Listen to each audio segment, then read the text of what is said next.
So Angel's buddy is looking for he's saying 30 mesh, probably right too. Cast iron metal shavings for an experiment they're doing. So we don't machine or turn many rotors anymore.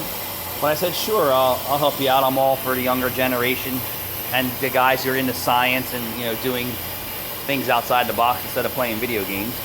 I'm not saying that that's a bad thing. There's a lot of successful video gamers out there. But the art of hard labor, I think, has diminished over the years.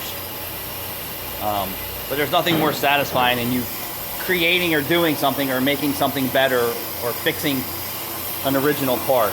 These guys who restore original fenders and chassis and frames without replacing everything.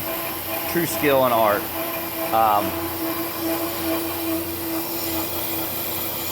Just like my brake pad silencer for my brake lathe.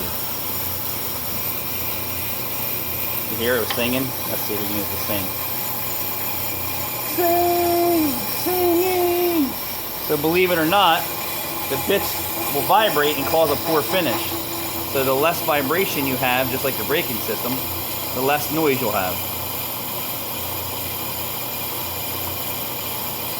And then, see that? Oh yeah, close-up view.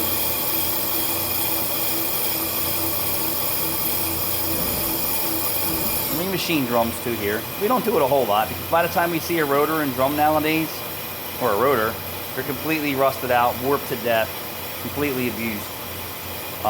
And that goes to show that these vehicles are so heavy and so powerful on an under-designed braking system, in my opinion.